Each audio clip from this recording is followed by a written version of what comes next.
ये बहुत एक दुर्लभ अवसर है जब हम एक साथ एकत्रित हुए हैं। आज के जमाने में, कलयुग में, किसी असत्संग के लिए एकत्रित होना बहुत आम बात है। आप सिनेमा हॉल में जाइए, किसी किटी पार्टी में जाइए, किसी क्लब हाउस में जाइए, बार्स में जाइए, मॉल्स में जाइए, तो वो सब कलयुग के स्थान है। और वहां पे आपको सत्संग तो नहीं मिलेगा, पर असत्संग बोल भी सकते हैं और नहीं भी, सब हाउसफुल। परंतु आप सब की लालसा और आप सबकी इच्छा से आज सत्संग भी हाउसफुल होने लगे हैं। तो आप सबको बड़ी बड़ी शुभकामनाएं। तो आप सब सेट हो जाइए, अपनी कॉपी, नोटबुक, पेन साथ में रखिए। तो अभी हम सेकंड चैप्टर स्टार्ट करेंगे। सेकंड चैप्टर का जो शीर्षक है, हम उसको अब शेयर करते हैं आपके साथ। ओके, स्क्रीन दिख रही है? तो सेकंड चैप्टर है अध्याय 2, जिसको सांख्य योग कहा जाता है। Contents of the Gita summarized, अर्थात भगवत गीता में जो भी विषय वस्तु बताई गई है, ये अध्याय उसका एक सार स्वरूप है। तो इस अध्याय में कुल 72 श्लोक हैं, 72। और ये भगवत गीता के प्रायः सभी अध्यायों में एक one of the biggest chapter, सोडू से एक बड़ा अध्याय है जिसमें 72 श्लोकास हैं। और यह अध्याय बड़ा ही महत्वपूर्ण है, तो आप बड़े ध्यान से इसको सुनिएगा और समझने का प्रयास कीजिएगा। तो आइए आरंभ करते हैं बिना किसी विलंब के। तो एक बार ही हम द्वितीय अध्याय का अवलोकन करते हैं कि उसकी रूपरेखा क्या है, कि कितने से कितने श्लोक तक किस विषय के ऊपर चर्चा की गई है। तो सर्वप्रथम 1 से लेकर 10 श्लोक तक अर्जुन का आत्मसमर्पण दर्शाया गया है। श्लोक क्रमांक 1 से 10 तक अर्जुन का जो आत्मसमर्पण है उसको दर्शाया गया है। तत्पश्चात श्लोक क्रमांक 11 से लेकर 30 तक, 11 से लेकर 30 तक ज्ञान, ज्ञान अर्थात ज्ञान का वर्णन हुआ है। कैसा ज्ञान? जड़ और चेतन तत्वों का विश्लेषण। इसमें जड़ और चेतन जो तत्व हैं वो पृथक हैं, वो अलग हैं, उनका विश्लेषण, उनके बारे में चर्चा श्लोक क्रमांक 11 से 30 तक हुई है। एक बात हम बीच में बताना चाहेंगे कि जैसे हम बीच बीच में कुछ प्रश्न पूछते हैं, तो आप में से कई भक्त चैट बॉक्स में लिखते हैं, हिंदी में या इंग्लिश में, या कई भक्त स्क्रीन पर ही अपना थंब दिखाते हैं। तो अगर किसी भक्त को चैट हिंदी या इंग्लिश लिखने में समस्या है और हम जो भी पूछते हैं उसका उत्तर देने में समस्या है, तो इसमें कोई बड़ी समस्या नहीं है। क्योंकि हम सिर्फ जानना चाहते हैं, और भले ही आपको पता है पर आप यदि व्यक्त न कर पाए तो कोई समस्या नहीं है। क्योंकि यदि आप अंग्रेजी या हिंदी में टाइप नहीं कर सकते तो इसमें कोई भी समस्या नहीं है। तो आप इतने चिंतित मत होइएगा, क्योंकि मेरे पास कुछ मैसेज आए थे व्हाट्सएप पे, तो कुछ भक्त कह रहे थे कि वो जानते हैं पर वो व्यक्त नहीं कर पाते अपने आप को, तो हम कैसे व्यक्त कर सकते हैं। तो क्योंकि हम बहुत सारे जने हैं यहाँ पर, तो हम एक एक का अगर हम अनम्यूट करके सुनना चाहेंगे तो बहुत समय लग जाएगा। इसलिए यदि आप व्यक्त ना कर पाए कोई बात नहीं, हम एग्जाम में व्यक्त करेंगे तो उससे हमें पता चल जाएगा कि आपको आता है। तो हरे कृष्ण। तीसरा सेक्शन है श्लोक 21 से 37, कर्म कांड, सकाम कर्म, जिसमें सकाम कर्मों के विषय में चर्चा की गई है। Just 1 minute. ओके, उसके बाद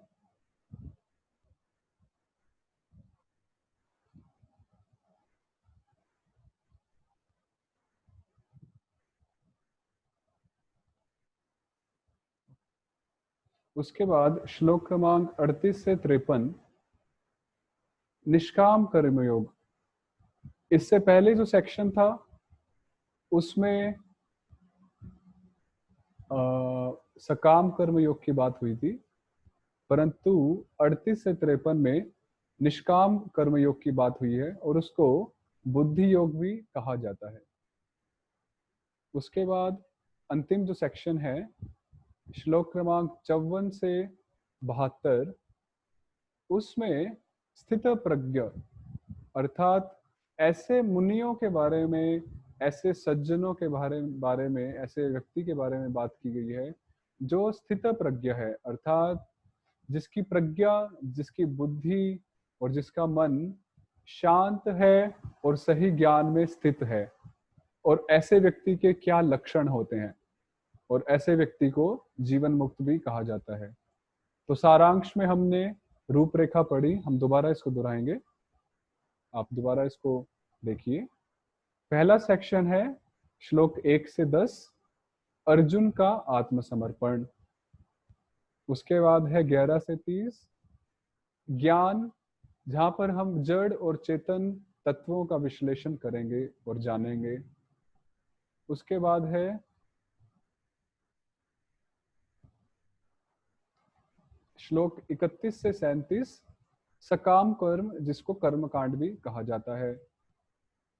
उसके बाद है श्लोक 38 से 53 जिसको निष्काम कर्मयोग कहा गया है और बुद्धि योग भी। और उसके बाद है 54 से 72 स्थित प्रज्ञ अर्थात जीवन मुक्त के लक्षण।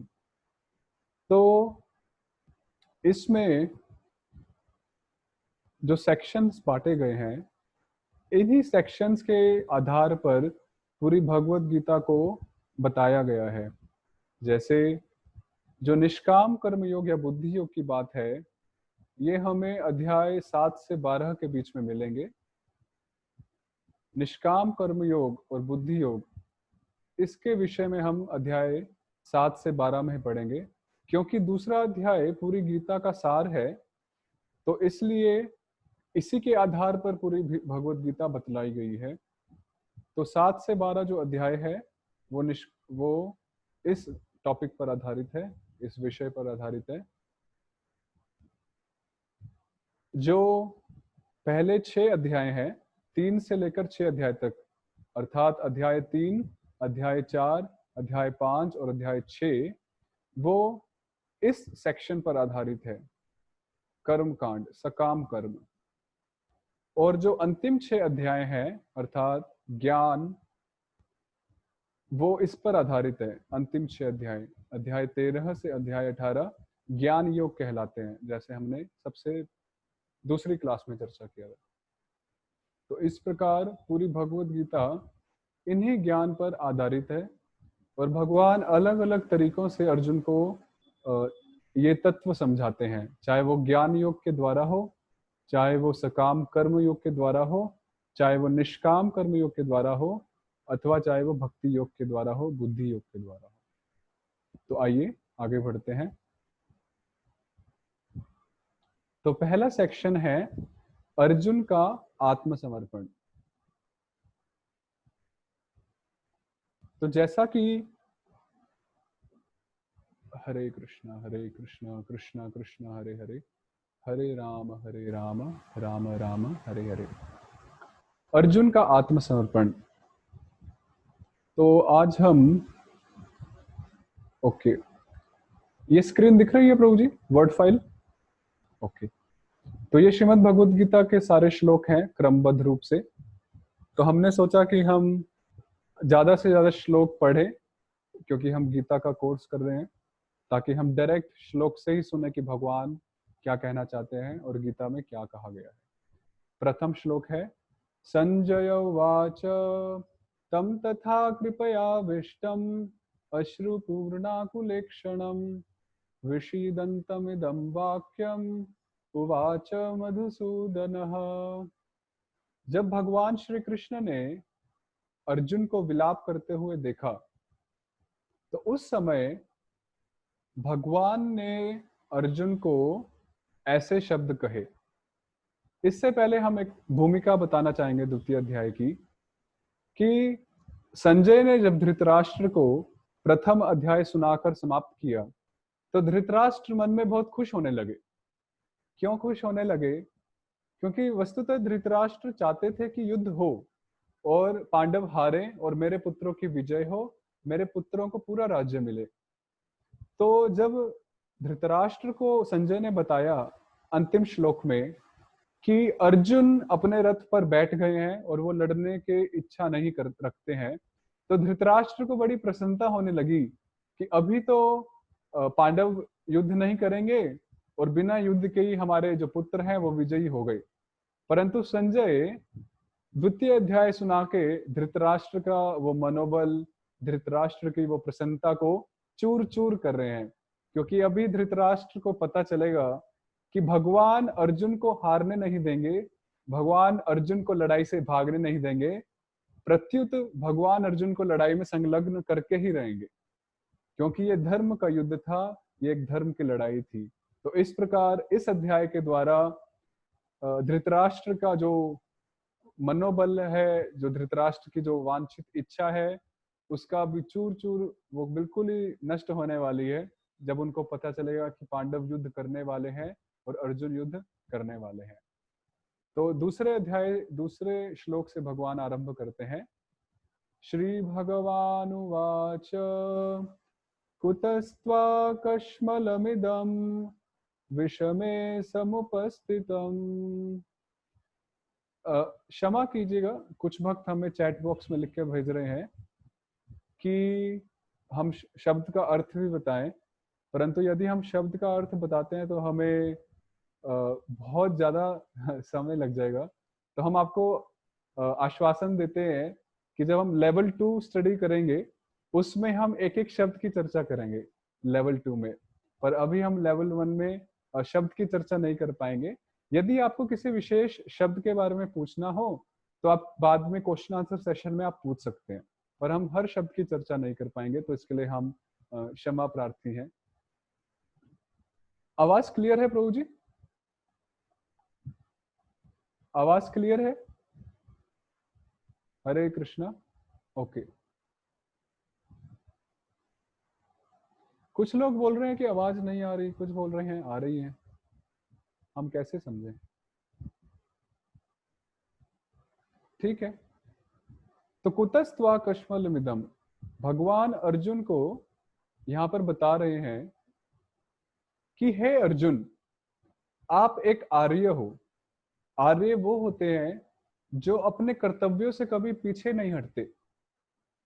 क्षत्रियों का धर्म होता है कि वो युद्ध करे, और ऐसा युद्ध जिसका आधार धर्म हो, और ऐसे युद्ध में भाग लेके वो अधर्म का नाश करे। परंतु यहाँ पर हम देख रहे हैं कि अर्जुन ऐसे धर्म युद्ध से पीछे हटना चाहते हैं। तो इसलिए भगवान अर्जुन को कह रहे हैं कि हे अर्जुन, आप में इस प्रकार का कश्मलम, यदि आप परिचित होंगे, मलम,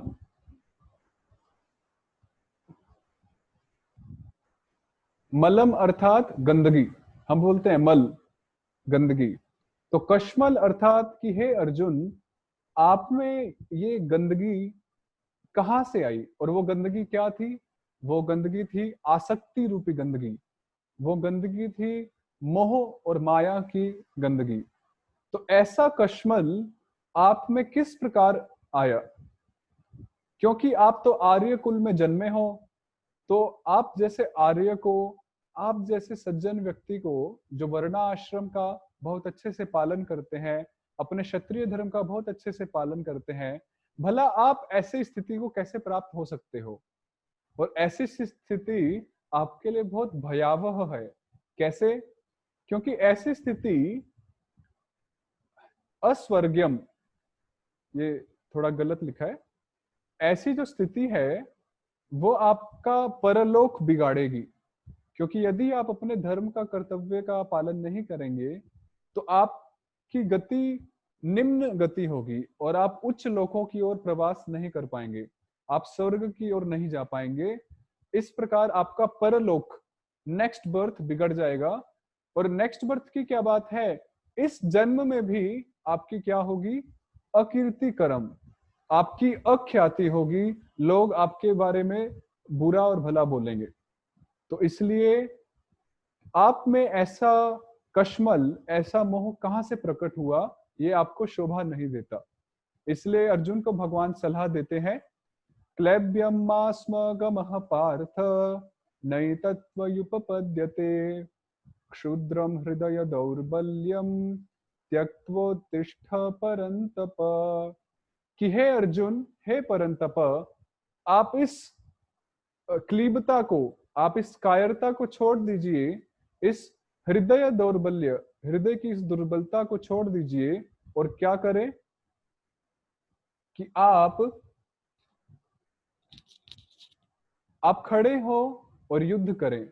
इसी प्रकार आपका परम कल्याण होगा। तो जब भगवान ने ऐसा कहा तो उसके बाद अर्जुन अपने स्टेटमेंट्स देते हैं दोबारा।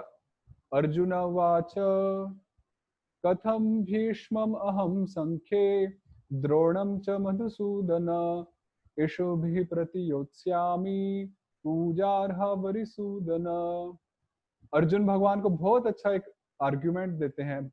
अर्जुन कहते हैं कि हे भगवान, हमसे जो बड़े होते हैं, जो हमारे पूज्य होते हैं, उनके चरणों में तो पुष्प अर्पित करने चाहिए।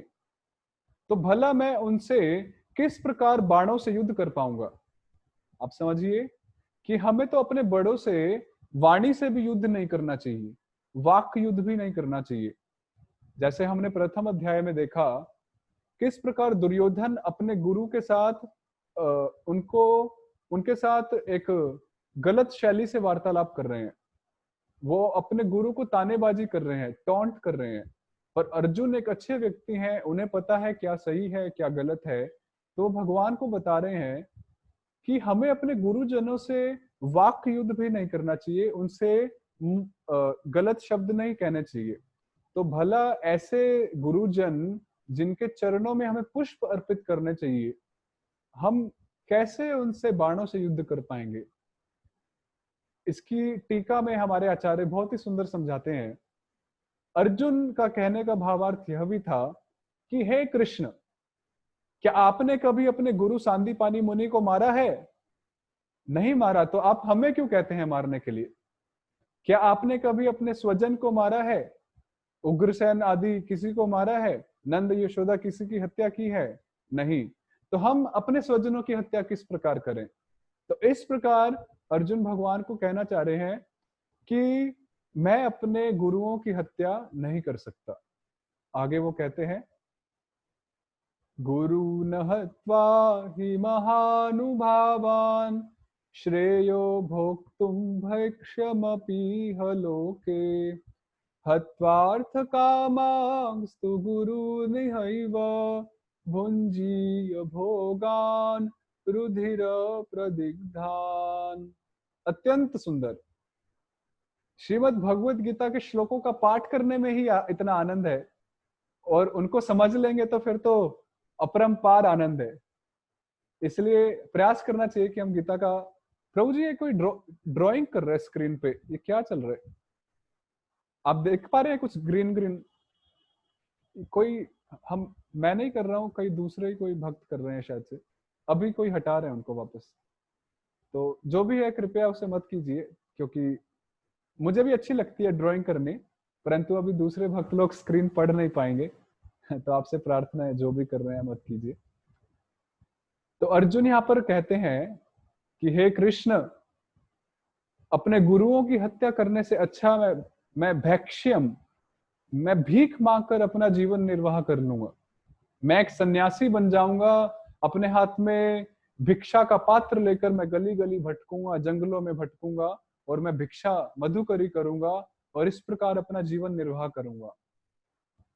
और यदि मैं अपने गुरुओं की हत्या करता हूं, तो उस हत्या को करने के बाद मैं कभी भी सुखी नहीं हो पाऊंगा, और जिस भी मैं भोग का भोग करना चाहूंगा, विषय वस्तु का, वो मेरे गुरुओं की हत्या से सना होगा, उसमें मेरे गुरुओं का खून सना होगा। तो इसलिए अर्जुन भगवान को कहना चाह रहे हैं कि मैं भीख मांग के जीवन जी लूंगा, परंतु मैं अपने गुरुओं की हत्या नहीं कर सकता। इसके बाद अर्जुन कहते हैं न चैतद्विद्मः कतरन्नो गरीयो यद्वा जयेम यदि वा नो जयेयुः यानेव हत्वा न जिजीविषाम तेव स्थिताः प्रमुखे धार्तराष्ट्राः। अर्जुन यहाँ पर बोलते हैं कि हे कृष्ण, अभी मुझे समझ में नहीं आ रहा है कि क्या हमें कौरवों को मारना चाहिए या फिर कौरव हमें मारें। मुझे समझ नहीं आ रहा है कि क्या हम उन पे विजय प्राप्त करें या फिर वो हम पे विजय प्राप्त करें।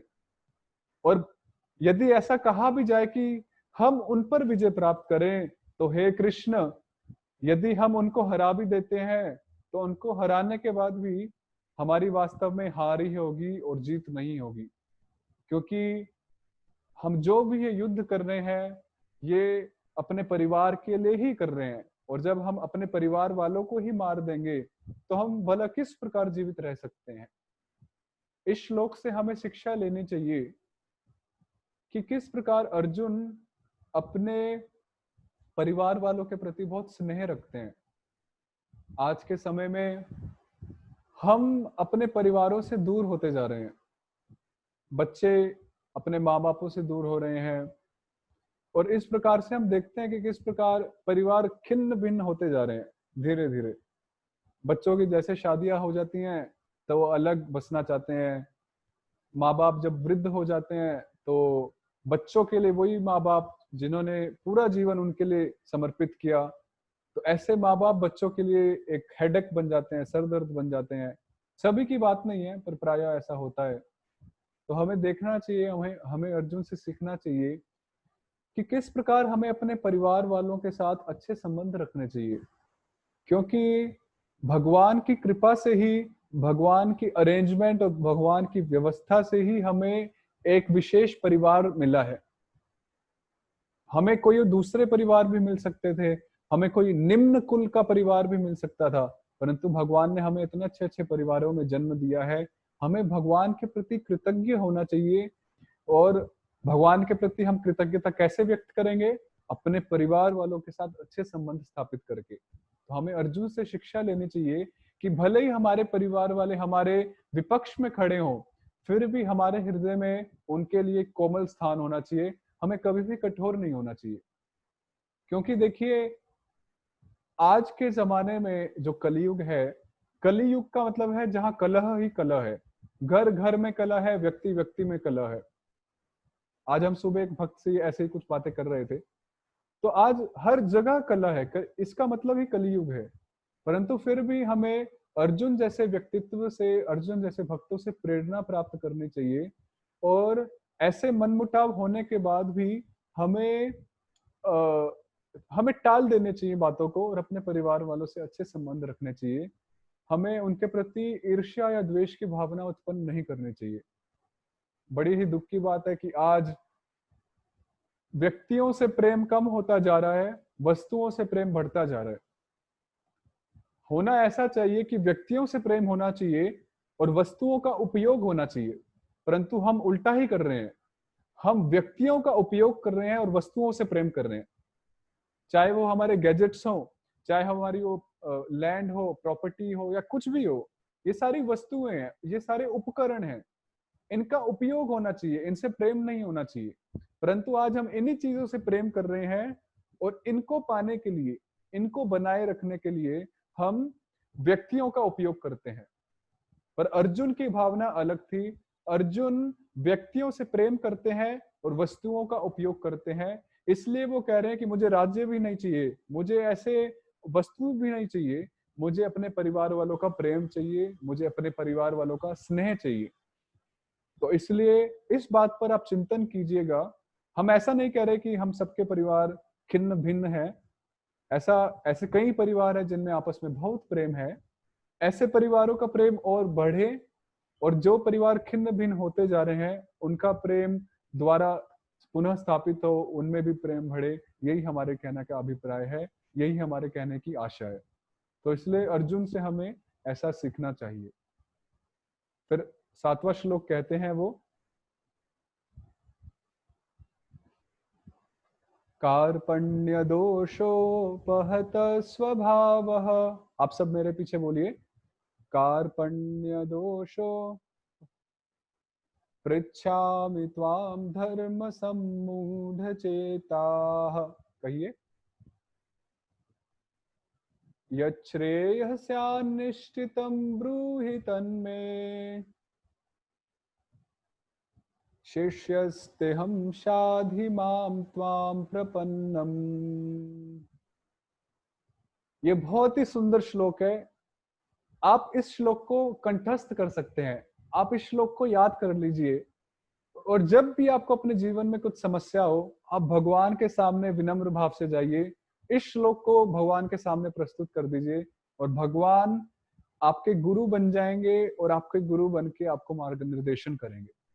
क्योंकि इस श्लोक में दैन्य भाव छिपा हुआ है, इस श्लोक में विनम्रता छिपी हुई है भक्तों की, अर्जुन की। इसका अर्थ इस प्रकार है, अब मैं अपनी कृपण दुर्बलता के कारण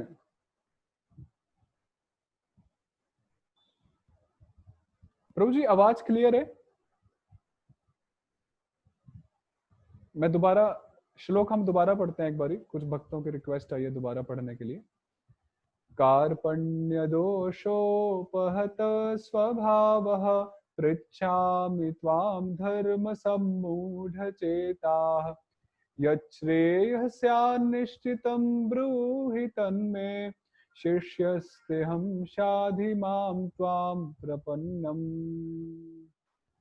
तो अर्जुन भगवान से कह रहे हैं कि अब मैं अपनी कृपण दुर्बलता के कारण अपना कर्तव्य भूल गया हूं और सारा धैर्य खो चुका हूं। वो दुर्बलता क्या है? वो दुर्बलता है अपने कर्तव्यों से दूर जाना, क्षत्रिय धर्म के विपरीत जाना। ऐसी अवस्था में मैं आपसे पूछ रहा हूं कि जो मेरे लिए श्रेयस्कर हो उसे निश्चित रूप से बताएं। अब मैं आपका शिष्य हूं और आपका शरणागत हूं, कृपया मुझे उपदेश दें। सही में ये प्रार्थना बहुत ही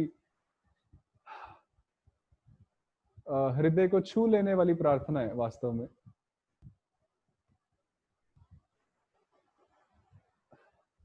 हमारे जीवन में हमेशा एक ऐसा समय आता है जहां पर हम भी अर्जुन की तरह धर्म सम्मूढ़ चेता हो जाते हैं, अर्थात क्या करना चाहिए क्या नहीं करना चाहिए ये हमें पता नहीं रहते। और कभी कभी लाइफ के डिसीजंस, हमें इतने बड़े बड़े निर्णय लेने होते हैं और हम उनमें सक्षम नहीं होते एक अच्छा निर्णय लेने में। तो इसलिए अर्जुन की तरह इस श्लोक के माध्यम से हमें भी भगवान से प्रार्थना करनी चाहिए कि हे भगवान, हम भी आपके वचनों को, आपकी शिक्षाओं को ग्रहण करना चाहते हैं। इसलिए तो हम गीतामृत क्लास कर रहे हैं ना, इसलिए हम ये कोर्स कर रहे हैं। अभी आप ही सोचिए, इस कोर्स को करके कौन सा हमें लाखों करोड़ों रुपए मिलने वाले हैं। जनरली, सामान्य रूप से इस दुनिया में जो कर्मी होते हैं, जो लोग होते हैं, उनको जब कुछ फायदा दिखता है, विशेष रूप से धन का फायदा, तो वो किसी कार्य को करते हैं। परंतु यहाँ पर भगवत गीता करके तो ऐसा तो नहीं है कि हम एक श्लोक पढ़ेंगे तो बैंक में 1 लाख रुपए डिपॉजिट हो जाएगा। ऐसा है क्या? नहीं। पर हाँ, भगवत गीता के एक एक शब्द को पढ़ के हमारे 1-1 करोड़ पुण्य जरूर इकट्ठे हो जाएंगे। होंगे या नहीं? होंगे या नहीं? आप बता सकते हैं। तो इसलिए अवश्य जरूरी नहीं है कि हमारा बैंक, भौतिक संसार का बैंक बैलेंस बढ़ेगा, परंतु हमारी आत्मा का बैंक बैलेंस तो बढ़ेगा। हमारे पुण्य इकट्ठे होंगे और वो पुण्य हमें कहाँ लेके जाएंगे? वो हमेशा हमें भगवत धाम की ओर लेके जाएंगे। और इसमें एक और बड़ी इंटरेस्टिंग बात है कि हमारा यहाँ का बैंक बैलेंस एक समय में खत्म हो जाता है। जब हम उसका उपयोग करते हैं तो वो खत्म हो जाता है। परंतु ये वाला बैंक बैलेंस नेहा विक्रम नाशोस्ति प्रत्यवायो न विद्यते, इस बैंक बैलेंस का कभी भी नाश नहीं हो सकता। भले ही सरकार करेंसी चेंज क्यों ना कर दे, भले ही सरकार नोट चेंज क्यों ना कर दे, पर ये बैंक बैलेंस को कोई फर्क नहीं पड़ेगा। ये बैंक बैलेंस यथावत बना रहेगा, इसको कोई नहीं छीन सकता। हम एक हितोपदेश करके पंचतंत्र से कथाएं आती हैं, तो बड़ी अच्छी नैतिक शिक्षाएं हैं उसमें। सभी वस्तुओं में, सभी द्रव्यों में ज्ञान को सर्वश्रेष्ठ माना गया है। आप इसको लिख सकते हैं, सभी द्रव्यों में ज्ञान को सर्वश्रेष्ठ माना गया है। क्यों? 3 कारण हैं। पहला, अहार्यत्वात्। अहार्यत्वात् का अर्थ होता है कि ज्ञान को हमसे कोई छीन नहीं सकता। अहार्यत्वात्, ज्ञान को हमसे कोई छीन नहीं सकता। हमारे पास दूसरे द्रव्य हैं, जैसे पैसे हैं या संपत्ति है, कुछ भी है, तो उसको हमसे कोई छीन सकता है, संभव है। परंतु ज्ञान को क्या हमसे कोई छीन सकता है? क्या कोई हमारी बुद्धि में वायरस भर के कोई कुछ छीन सकता है? नहीं, कदापि नहीं।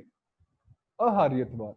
दूसरा है अनर्घ्यत्वात्। ज्ञान की कोई ज्ञान का कोई मूल्य नहीं है। बाकी सभी द्रव्यों का कुछ मूल्य होता है, जैसे इस मोबाइल का कुछ मूल्य हो सकता है, इस माउस का कुछ मूल्य हो सकता है, इस चश्मे का कुछ मूल्य हो सकता है, परंतु ज्ञान का कोई मूल्य नहीं है। और ये हम आपको पहली ही कक्षा में बता चुके हैं कि इसलिए हमें ज्ञान को कभी भी बेचना नहीं चाहिए, क्योंकि ज्ञान का कोई मूल्य नहीं है। और यदि हम उस ज्ञान का मूल्य रख दें कि हाँ ये ज्ञान इतने का, तो हम ज्ञान के प्रति अपराध कर रहे हैं, वो हमारा पाप होगा। और तीसरा पॉइंट है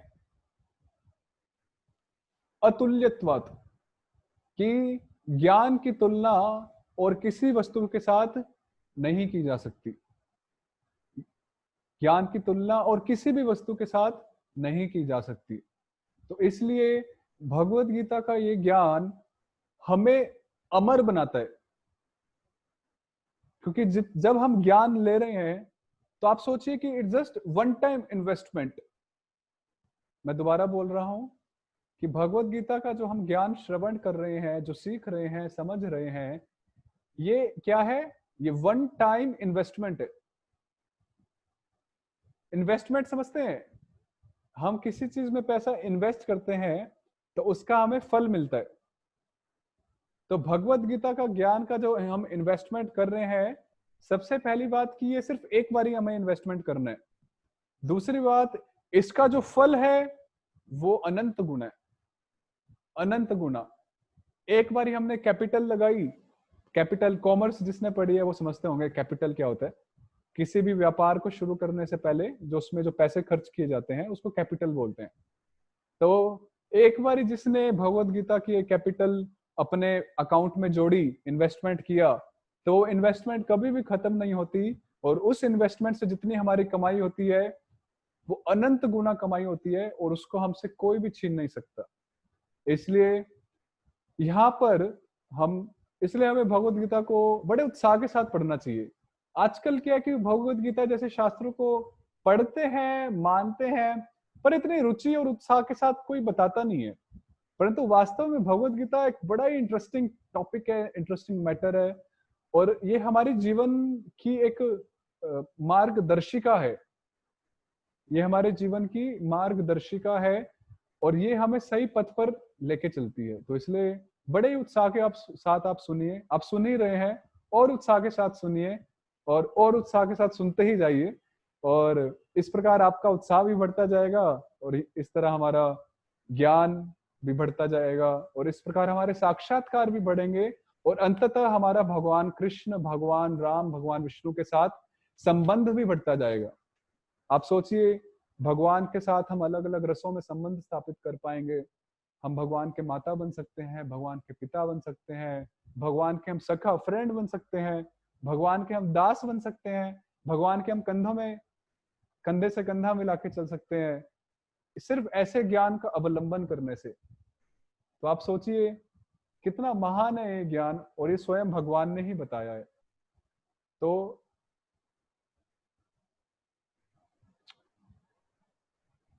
ओके, और अवश्य ऐसे ज्ञान को हमें एक सही सही प्रामाणिक स्रोत से समझना चाहिए। और हो सके तो भगवान के एक भक्त से समझना चाहिए जो उस ज्ञान का को समझे हैं और उस ज्ञान का अनुशीलन कर रहे हैं।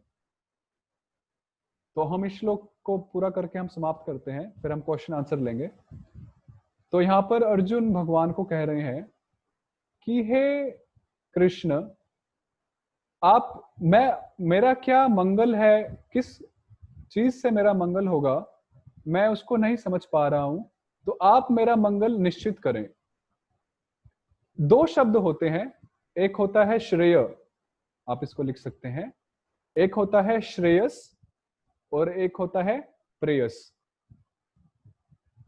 एक होता है श्रेयस और दूसरा होता है प्रेयस। श्रेयस अर्थात श्रेयस वो चीजें होती हैं जो हमारी आत्मा के लिए हितकारी होता है। श्रेयस उसे कहते हैं जो हमारी आत्मा के लिए, हमारे लिए वास्तव में हितकारी होता है, मंगलदायक होता है। प्रेयस उसे कहते हैं जो हमारी आत्मा के लिए, हमारे लिए हितकारी नहीं होता, परंतु हमारी इंद्रियों की तुष्टि के लिए, हमारी इंद्रियों को वो अच्छा लगता है। उदाहरण के लिए, जैसे एक छोटे बच्चे को जब माता पिता स्कूल भेजना चाहते हैं तो बच्चा स्कूल जाने से हिचकिचाता है और उस बच्चे को खेलने में रुचि आती है, परंतु खेलने से वो बड़ा होके वो धन उपार्जन नहीं कर सकता। सिर्फ खेलने मात्र से वो जीवन में एक बड़ा व्यक्ति नहीं बन सकता, अनलेस उसको एक एथलीट बनना हो और एक स्पोर्ट्समैन बनना हो। तो बच्चे की वो खेलने की जो प्रवृत्ति है उसे कहते हैं प्रेयस, कि उसको अच्छा लग रहा है पर उसका कोई एक लाभ नहीं है। परंतु यदि वो स्कूल में जाता है, शिक्षा ग्रहण करता है, एजुकेटेड होता है, तो उसे कहते हैं श्रेयस, वो है उसका असली हित। तो इसी प्रकार अर्जुन यहाँ पर कह रहे हैं कि हे भगवान, आप मेरा प्रेयस ना बताएं, मुझे क्या अच्छा लगता है वो ना बताएं, मेरे लिए क्या अच्छा है वो बताएं। इन दो वाक्यों में बहुत बड़ा एक अंतर है, आप समझने का प्रयास कीजिए। मुझे जो अच्छा लगता है वो मत बताए, क्योंकि मुझे क्या अच्छा लगता है वास्तव में वो बताता है मेरा मन, मेरी इंद्रियां। कभी जैसे डायबिटीज के जो लोग होते हैं, जो पेशेंट होते हैं, उनके लिए प्रेयस हुआ कि उनको अच्छा लगता है गुलाब जामुन खाना, मीठी चीजें खाना, तो वो हुआ प्रेयस क्योंकि उन्हें अच्छा लगता है, परंतु उसमें उनका श्रेयस नहीं है। गुलाब जामुन खाने से उनका डायबिटीज बढ़ेगा, परंतु यदि वो मेडिसिन लेते हैं, परहेज करते हैं, तो वो उनका हुआ श्रेयस। इसी प्रकार जब हम अपनी मन मर्जी से कुछ भी करते हैं, अपने कर्तव्यों को करते हैं, तो वो प्रेयस है, उसमें हमारा असली मंगल नहीं है, उसमें हमें हानि ही होगी। परंतु यदि हम भगवान के अनुसार, शास्त्रों के अनुसार अपने कर्मों को करते हैं, तो उसमें हमारा असली मंगल छुपा हुआ है और उसे कहते हैं श्रेयस। तो इसलिए अर्जुन यहाँ पर भगवान को कह रहे हैं कि अभी मेरी बुद्धि बिल्कुल चकरा रही है और मैं कुछ समझ नहीं पा रहा हूं कि क्या सही है क्या गलत है, इसलिए आपको मेरे लिए जो भी सबसे मंगल लगे वो आप मुझे बताएं। तो इसलिए हमें भी सीखना चाहिए कि अर्जुन अभी भगवान के शिष्य बन रहे हैं। आखिरी लाइन में लिखा ही हुआ है, शिष्यस्ते हम शाधि माम त्वाम प्रपन्नम, कि हे कृष्ण, आज से, इस समय से मैं आपका शिष्य हूं और मैं आपके शरणागत हुआ हूं। प्रपन्नम, प्रपन्नम अर्थात मैं आपके शरणागत हुआ हूं। एक शिष्य का कर्तव्य होता है कि वो गुरु, सबसे पहले वो गुरु धारण करे। और गुरु कैसे गुरु? जो एक प्रामाणिक परंपरा से जुड़े हैं और भगवान से जोड़ते हैं। वो साधु साधु नहीं है, वो गुरु गुरु नहीं है जो लोगों को अपने से जोड़े। नहीं, एक साधु, एक सच्चा साधु, एक सच्चा गुरु वह होता है जो लोगों को भगवान से जोड़े। क्योंकि हमसे जुड़ के दूसरे लोग क्या करेंगे? हम में वो गुण नहीं है, हम भगवान नहीं है, हम में वो बात नहीं है कि दूसरे लोग हमसे जुड़े। वो बात सिर्फ भगवान में है जो लोग उनसे जुड़ सकते हैं। इसलिए भगवान को कृष्ण कहते हैं, सर्व आकर्षक। इसलिए सच्चा साधु और सच्चा गुरु वही होता है जो लोगों को भगवान से जोड़े, ना कि हमसे, अपने आप से। कई हम देखते हैं समाज में लोग अपने आप से जोड़ते हैं, परंतु वो सही नहीं है। सही यही है कि हम साधुओं की शरण में जाए, ऐसे साधु जो हमें भगवान से साक्षात जोड़े, जो हमारी सेवाओं को भगवान तक पहुंचाए। क्योंकि अभी हमारी भगवान तक पहुंच नहीं है, इसलिए हमें गुरु के माध्यम से जाना होगा। और ऐसे गुरु निस्वार्थ भाव से और निष्काम भाव से हमें वहां तक पहुंचाते हैं। हाँ, मैं मानता हूं कि ऐसे गुरु कम हो सकते हैं इस दुनिया में, परंतु ऐसा नहीं है कि ऐसे गुरु बिल्कुल भी नहीं है। जगत गुरु श्रील प्रभुपाद इसके एक महानतम उदाहरण है। वो एक ऐसे गुरु रहे जिन्होंने पूरे विश्व में प्रचार किया निस्वार्थ भाव से। 70 साल की उम्र में 2 से 3 हार्ट अटैक झेलते हुए, दिल के दौरे को झेलते हुए मालवाहक जहाज में वो अमेरिका गए। अकेले उन्होंने प्रचार किया और आज उनकी कृपा से हम भक्ति कर रहे हैं और उन्होंने हमें भगवान से जोड़ा है। और आज देखिए, एक बच्चे भी, हम जैसे भी अबोध बालक आपके सामने भगवत गीता पेश करने का प्रयास कर रहे हैं। तो इसलिए हमें ऐसे संतों से जुड़ना चाहिए जो निस्वार्थी है और निष्कामी है। अन्य जो साधु संत है उनका सम्मान करना चाहिए, परंतु उनसे थोड़ा सावधान ही रहना चाहिए। तो इसलिए हमें भी अर्जुन की तरह इस भाव को अपनाना चाहिए। तो मेरी अंतिम प्रार्थना है, इसके बाद हम प्रश्न उत्तर लेंगे, कि आज आप इस कक्षा के बाद इस पॉइंट पे चिंतन कीजिए कि एक शिष्य का क्या भाव होना चाहिए। एक शिष्य जो गुरु के प्रति समर्पित हुआ है, और यहाँ पर अर्जुन भगवान के प्रति समर्पित हुए हैं, और हम भी अर्जुन के माध्यम से हम भी भगवान के प्रति समर्पित हुए हैं, श्रील प्रभुपाद जैसे संतों के प्रति समर्पित हुए हैं। तो आप इस कक्षा के बाद, मेरी एक विनम्र प्रार्थना है आप सबसे कि आप एक शिष्य के गुणों पे विचार कीजिए कि एक सही शिष्य के क्या गुण होते हैं। और कल हम आपसे कक्षा के आरंभ में पूछेंगे कि उन शिष्यों के क्या गुण होते हैं जो आपको आपने सोचे या आपने जिनका चिंतन या मनन किया। तो इन्हीं शब्दों के साथ आज हम विराम देते हैं। तो अभी हमारे पास 5 से 10 मिनट हैं, तो हम प्रार्थना करेंगे कि यदि किसी का कोई प्रश्न हो तो वो ले सकते हैं। तो आपको अगर प्रश्न पूछना है तो आप अपना थंब उसमें कर सकते हैं।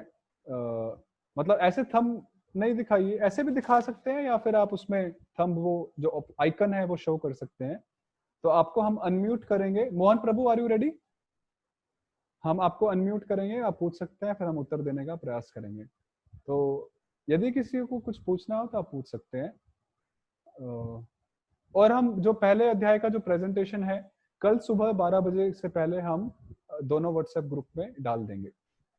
तो किसी का कोई प्रश्न हो तो पूछ सकते हैं। You are most welcome. हम यहाँ सीखने के लिए हैं, तो और हम एक परिवार की तरह हैं, गीतामृत परिवार। तो यदि किसी को कोई पूछना हो तो पूछ सकते हैं। और 2-3 पार्टिसिपेंट्स रेज्ड हैंड्स। तो प्रभु जी, जिन्होंने हैंड रेस किए हैं, आप एक एक करके उनको अनम्यूट कीजिए। आनंद यादव जी एक हैं जिन्होंने हाथ खड़ा किए। आनंद यादव जी, आपको प्रश्न पूछना है? आनंद यादव जी को अनम्यूट कीजिए। एक हरे कृष्णा करके हैं, उनको भी अनम्यूट कीजिए। गुंजन गुप्ता माता जी, उन्होंने भी हैंड रेस किया है। नीरज पांडे प्रभु जी, आपने किया? पहले आप अपने आप को अनम्यूट कीजिए। मोहन प्रभु जी, ओके। हरे कृष्णा। तो हरे कृष्णा, हरे यस कृष्णा। आनंद यादव जी, आप बोल सकते हैं। यस प्रभु जी प्रणाम। हरे कृष्णा। एक्चुअली पहला श्लोक जो आपने पढ़ा था, मतलब बहुत ही मतलब एक तरह से आदमी मुग्ध हो जाता है। लेकिन मेरा सवाल है प्रभु जी की वो कृपया जो शब्द है, जहाँ से वो बड़ा वाला शब्द चालू होता है, मतलब कृपया अश्रु, तो मैं ये समझ रहा हूँ कि कि कुछ रिक्वेस्ट है या कुछ दया वाली भावना है? हाँ, दया वाली भावना है, क्योंकि हमने प्रथम अध्याय में भी पढ़ा था, कृपया परयाविष्टम, कि अर्जुन के हृदय में अपने स्वजनों के प्रति एक दया की भावना जागृत हुई, एक करुणा की भावना जागृत हुई। तो उस ऐसे अर्जुन जिनके हृदय में करुणा है, तो कृपया शब्द का वो अर्थ है, ना कि हम जो बोलते हैं ना कि कृपया बैठ जाइए, वो वाला कृपया नहीं है। हरे कृष्णा, हरे कृष्णा। हरे कृष्णा। ओके, गुंजन गुप्ता माता जी, अभी आप पूछ सकते हैं। ओके, गुंजन गुप्ता माता जी। आपने जैसे लास्ट में बोला कि हमें गुरु के माध्यम से ही भगवान मिल सकते हैं। हाँ जी। तो और ये बात आपकी बिल्कुल सही है, जल्दी से हमें किसी में ट्रस्ट आता नहीं है। आजकल हम देखते हैं इतने स्कैम्स होते हैं। हाँ जी। चाहे भी तो वो ट्रस्ट नहीं आता। तो हाउ टू फाइंड, कैसे हमें गुरुजी मतलब मिले, ये जो बहुत ही समझ गए अच्छा। आप? हाँ जी, बहुत बहुत धन्यवाद, बहुत अच्छा प्रश्न था। तो इससे पहले एक बहुत ही अच्छा भजन आता है, गुरु बिन कैसे गुण गावे। आपने सुना होगा कि हम किस प्रकार गुरु के बिना भगवान का गुणगान कर सकते हैं। तो अभी आपके प्रश्न पर आते हैं कि कैसे हम ट्रस्ट कर सकते हैं या कैसे। तो देखिए, वैसे तो एक सच्चे गुरु को परखना हमारे बस की बात नहीं है, सबसे पहली बात।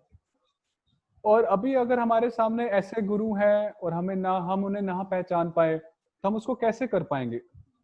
तो इसलिए सबसे पहला है कि हमें 3 चीजों को अथॉरिटी बनानी चाहिए, गुरु, साधु, शास्त्र। 3 चीजों को हमें प्रमाण मानना चाहिए, गुरु, साधु और शास्त्र। शास्त्र हमें पता है, भगवत गीता, महाभारत, रामायण, भागवत इत्यादि। ठीक है, शास्त्र के आधार पर ही गुरु और साधु बोलते हैं। यदि गुरु और साधु शास्त्र के आधार पर न बोले तो वो गुरु और साधु नहीं है। सबसे पहला पैरामीटर, मापदंड यही है कि यदि गुरु और साधु शास्त्रों के आधार पर नहीं बोल रहे हैं, वो भगवान के शब्दों को यथारूप निष्काम भाव से प्रस्तुत नहीं कर रहे हैं, तो वो साधु और गुरु नहीं है। सबसे पहला पॉइंट।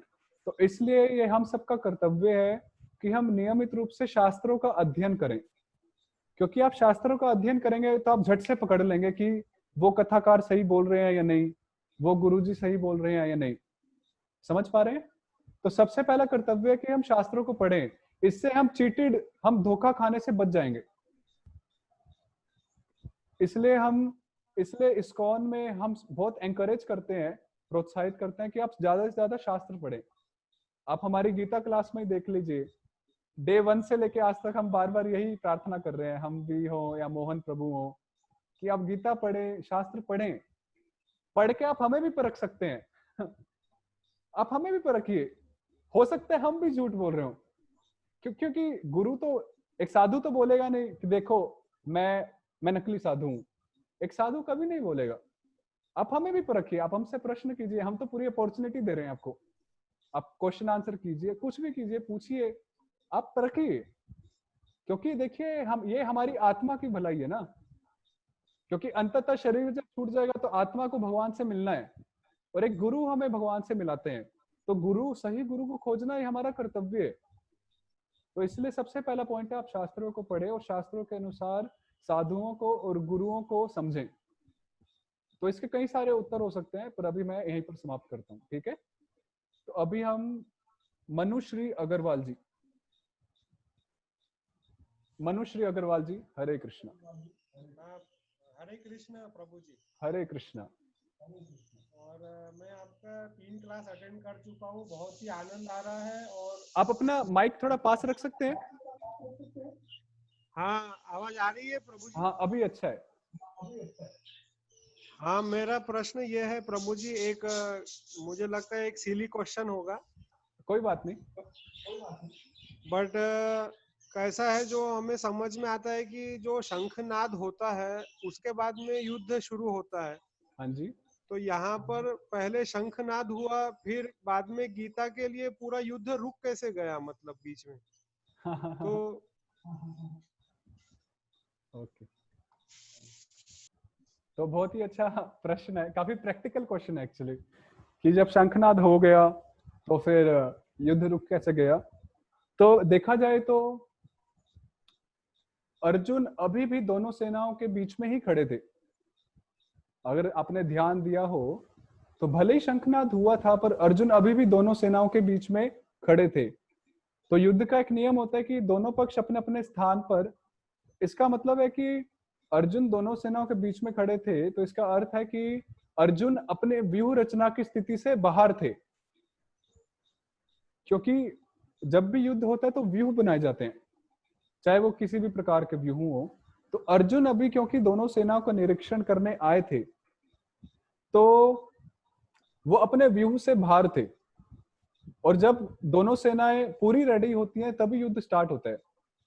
दूसरी बात, जो शंखनाद हुआ था तो सबसे पहले भीष्म देव ने शंख बजाया था, और भीष्म देव ने शंख लड़ाई के मकसद से नहीं बजाया था, उन्होंने शंख दुर्योधन को प्रसन्न करने के लिए बजाया था।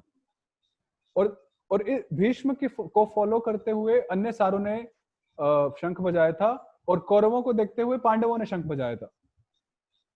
तो इस प्रकार से हम समझ सकते हैं, ठीक है। अभी हरे कृष्णा जिनका है, आप प्रश्न पूछ सकते हैं। आपका नाम हरे कृष्णा है? हरे कृष्णा प्रभु जी, मेरा नाम हरे कृष्णा नहीं है, हरे कृष्णा हमने प्यार से रखा है। मेरा नाम रंजन मिश्रा है, इसलिए आप सब प्रेम से बोलिए हरे कृष्णा। हरे कृष्णा, ताकि हमेशा हरे कृष्णा हम बोल सके और दूसरों को भी प्रेरित कर सके हरे कृष्णा बोलने के लिए। उसके पीछे एक पर्पस है। ठीक है। बाकी मेरा नाम है रंजन मिश्रा और मैं दुबई से बोल रहा हूँ। ओके, हरे कृष्णा जी। सबसे पहले तो इससे पहले कि हम प्रश्न पूछे, सर्वप्रथम हम मोहन प्रभु जी को धन्यवाद देना चाहते हैं कि इतना अच्छा इन्होंने ज्ञान की गंगा में हम लोगों को डुबकी लगवाया और हम इस ज्ञान का रसास्वादन कर रहे हैं। तो सभी अपने दोनों हाथ एक बार ऊपर करिए और हम मोहन प्रभु के लिए धन्यवाद करेंगे। आप मेरे पीछे बोलिए। He deserves respect and he deserves love from all of us. Okay, आप सभी मेरे पीछे हरे कृष्णा महामंत्र बोलेंगे। हरे कृष्णा कृष्णा कृष्णा हरे हरे, हरे राम राम राम हरे। ये तो तो अभी आपका प्रश्न क्या है प्रभु जी? प्रश्न महाराज ऐसा है, एक प्रश्न हमने हालांकि बहुत कोशिश किया इसका उत्तर ढूंढने का। हाँ जी। हमें इसका आंसर मिला नहीं कहीं पे प्रॉपर। ओके। मैं आशा है कि आपसे इसका रिप्लाई में मिल जाए। क्या ये प्रश्न गीता पर आधारित है? गीता पे ही आधारित है महाराज। ठीक है। ये प्रश्न ये है कि जब विराट का युद्ध हो रहा था महाभारत में, हाँ जी, तो विराट के युद्ध में भी यही कौरव की सेना थी, यही अर्जुन थे। हाँ हाँ। वहां से उत्तर भाग रहे थे कि हमको लड़ाई नहीं करनी है, डर के भाग रहे थे। वहां पे अर्जुन ने ही लीड किया और अर्जुन बोलते हैं कि नहीं, क्षत्रिय धर्म का पालन करो, क्षत्रिय धर्म का पालन करना है और जो हमारे सामने दुश्मन है उनको मारना है। तो उस टाइम में अर्जुन की करुणा कहाँ चली गई थी? अभी अचानक से इनकी करुणा कहाँ से याद आ गई धर्म यहाँ कुरुक्षेत्र में? ये प्रश्न, इसका उत्तर मुझे आज तक नहीं मिल पाया है। ओके, तो यही अर्जुन थे, फिर से वही कौरव सेना थी। आखिर क्या हो गया अर्जुन को उस टाइम में? बहुत ही अच्छा प्रश्न है और खुशखबरी की बात यह है कि हमारे पास इसका उत्तर है। वाव। तो इसका उत्तर हमारे जो आचार्य हैं, जैसे श्रील विश्वनाथ चक्रवर्ती ठाकुर, बलदेव विद्याभूषण, श्रीधर स्वामी, जीव गोस्वामी इत्यादि, वो सब इसका एक ही उत्तर देते हैं। उत्तर इस प्रकार है कि वास्तव में भगवान कृष्ण ने भी स्वीकार किया है गीता में कि अर्जुन उनके भक्त हैं, भक्तों सी में सखाचेती। तो भगवान के एक भक्त को कभी भी अज्ञान नहीं हो सकता, ठीक है। भगवान के भक्त को कभी भी अज्ञान नहीं हो सकता। तो अभी इस यहाँ पर हम देख रहे हैं कि उनमें अज्ञान आया, तो वो किस प्रकार आया? तो हमारे आचार्य इसको बहुत स्पष्ट रूप से समझाते हैं कि भगवान की ही व्यवस्था से अर्जुन उस अज्ञान में पड़े, ताकि अर्जुन के माध्यम से भगवान गीता के इस ज्ञान को पूरे संसार में बांट सकते। अर्जुन की तुलना एक बछड़े से की है। अर्जुन की जो तुलना है वो एक बछड़े से की है। गीता महात्म्य में एक श्लोक आता है, बहुत ही सुंदर श्लोक है। वो श्लोक इस प्रकार है, सर्वोपनिषदो गावो दोग्धा गोपाल नंदनः, कि सभी जो उपनिषद है वो एक गाय के समान है, और जो अर्जुन है वो एक बछड़े के समान है, और भगवान श्री कृष्ण दूध दोहने वाले के समान है। तो अभी बछड़े को जब तक गाय के थनों से मुंह ना लगाया जाए तब तक गाय दूध नहीं देती। तो उसी प्रकार भगवान कृष्ण ने अर्जुन को बछड़ा बनाया और सारे उपनिषदों का सार स्वरूप गीता का पान करवाने के लिए अर्जुन को निमित्त बनाया, और उसके बाद पूरे संसार में गीता का ज्ञान बांटा। तो वास्तव में अर्जुन जो अज्ञान में पड़े वो सिर्फ भगवान की इच्छा थी, लीला थी। वास्तव में अर्जुन हमारे प्रतीक हैं, हमने इसको पिछली क्लास में भी बताया था। अर्जुन सिर्फ हमारी छवि है, या हमें अपनी छवि को अर्जुन में देखना चाहिए।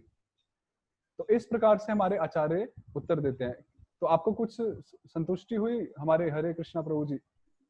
तो इसका तात्पर्य ये हुआ महाराज कि हाँ जी, अर्जुन के मन में यदि इस करुणा का भाव यदि अचानक से उठा तो उसके पीछे भगवान थे, भगवान ऐसा चाहते थे।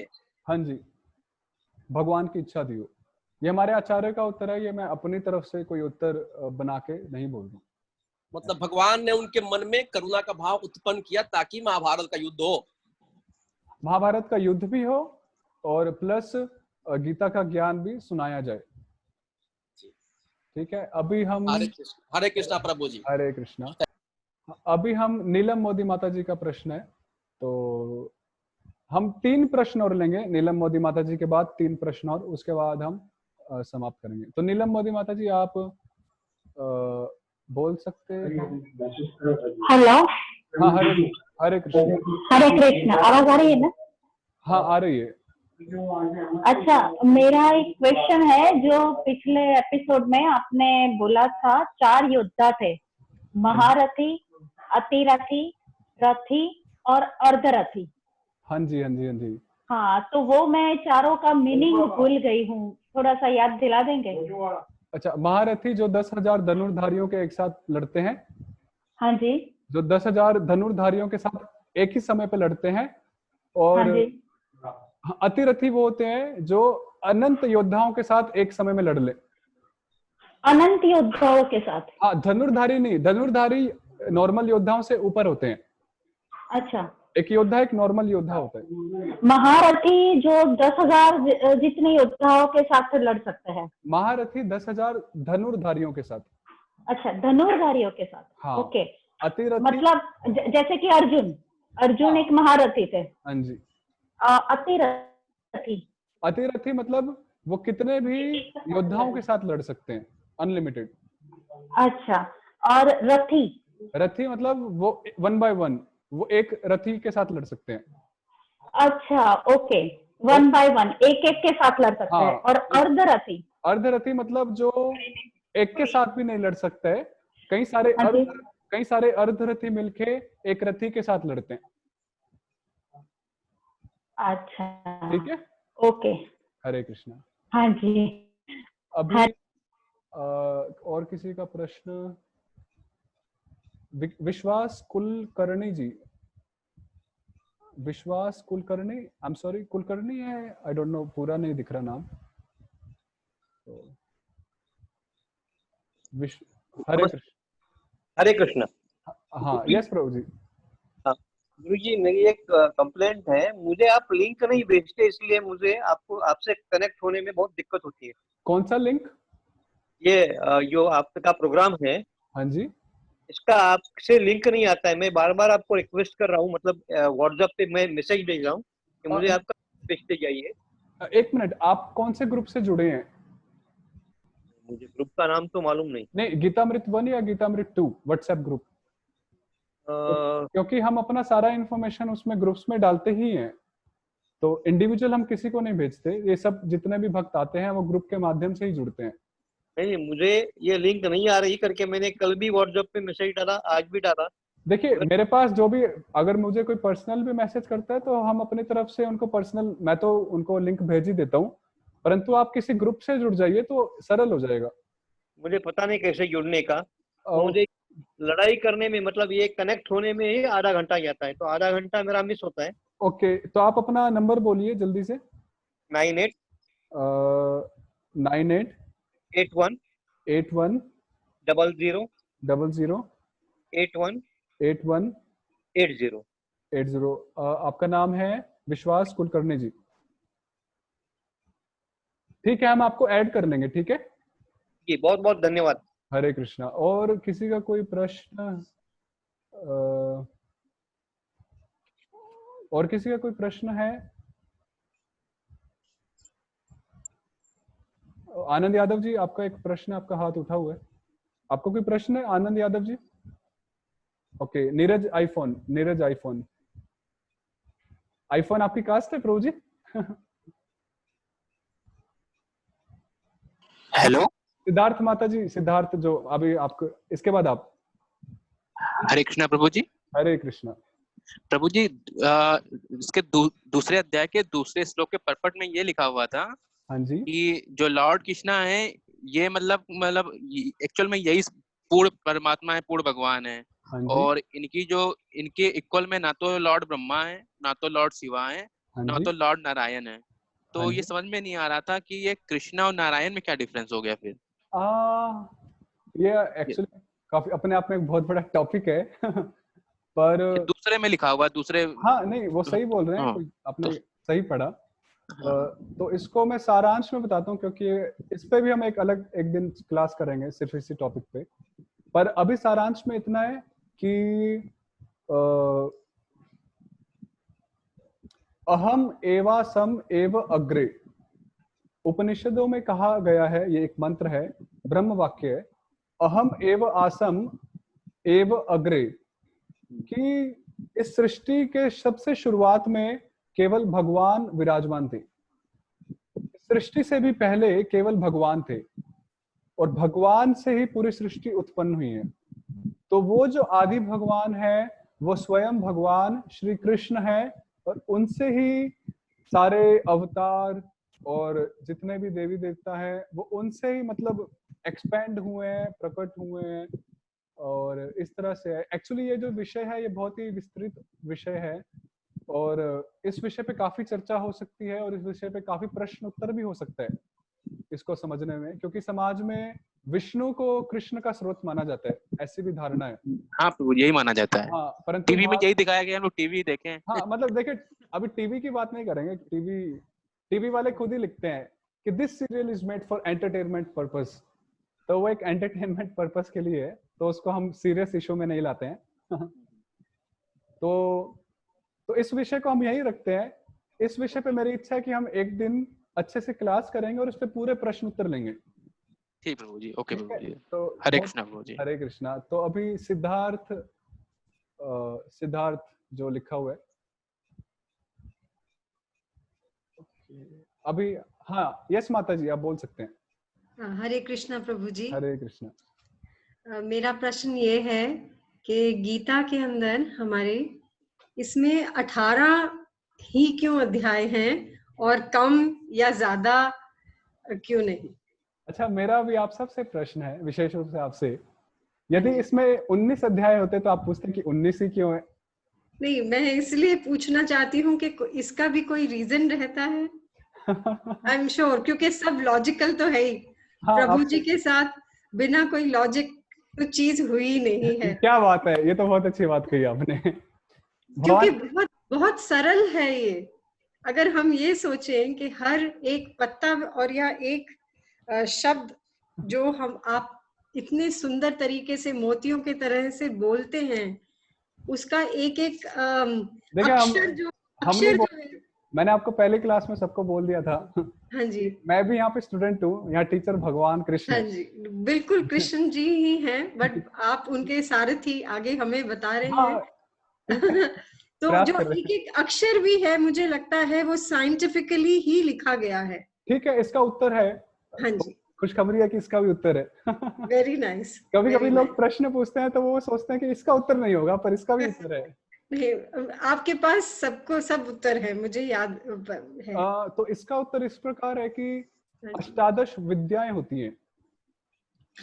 शास्त्रों में अष्टादश विद्याएं होती हैं। 18 What does that mean? हाँ, अष्टादश 18 प्रकार की अलग अलग विद्याएं होती हैं। अच्छा, ओके। तो ये जो 18 अध्याय है हाँ ये जी। उन अष्टादश विद्याओं का को रिप्रेजेंट करते हैं सोडू से। अच्छा, ऐसा रीजन हमारे आचार्य देते हैं जो हमने पढ़ा है और समझा है। हाँ इसके जी। अलावा और कोई रीजन मैंने आज तक पढ़ा नहीं है। ये एक रीजन मैंने पढ़ा है कि अष्टादश विद्याओं के साथ तुलना की है इनकी।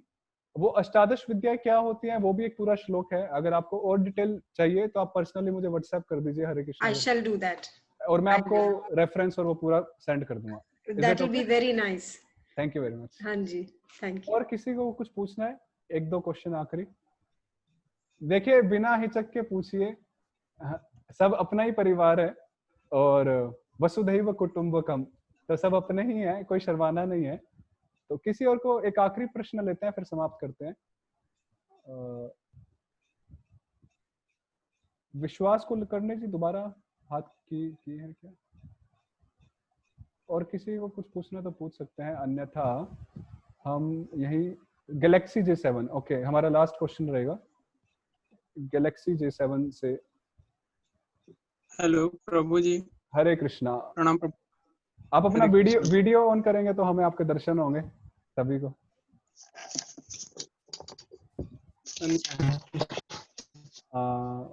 हरे कृष्णा। हरे कृष्णा प्रभु जी। यस हरे कृष्णा जी, बताइए। प्रभु जी अभी आपने कल कुछ क्वेश्चन भेजे थे हम लोगों को व्हाट्सएप पे, जो एग्जाम क्वेश्चन क्वेश्चन। तो उसमें क्वेश्चन में एक क्वेश्चन था कि अर्जुन के सारथी कौन थे, तो वो तो ऑप्शंस में श्री लॉर्ड कृष्ण के बारे में तो ऐसा कुछ लिखा ही नहीं था, ऑप्शंस था ही नहीं। तो आप मैं हिंट लाइफलाइन दे सकता हूँ पर डायरेक्ट आंसर नहीं दूंगा। तो भगवान कृष्ण के कई सारे नाम हैं, तो ऐसा जरूरी नहीं है कि कृष्ण नाम से ही मेंशन होगा। तो आप उस श्लोक में जाइए जहां पर अर्जुन ने भगवान को बोला कि आप इस रथ को बीच में लेके जाएं, उस श्लोक में आपको वो रेफरेंस मिल जाएगा और आपको उत्तर मिल जाएगा। ठीक है? तो हम पूरा आंसर नहीं देंगे वरना क्वेश्चन पेपर फिर चीटिंग हो जाएगी। प्रणाम। हरे कृष्णा। ठीक है, तो हम यही समाप्त करते हैं। आपका बहुत बहुत धन्यवाद आप सभी के धैर्य के लिए और आप सभी की इतनी उत्सुकता के लिए। अंतिम बार सभी अपने हाथ हवा में भगवान की तरफ द्रौपदी की तरह महामंत्र बोलेंगे, हरे कृष्णा कृष्णा कृष्णा हरे हरे, हरे राम राम राम हरे हरे।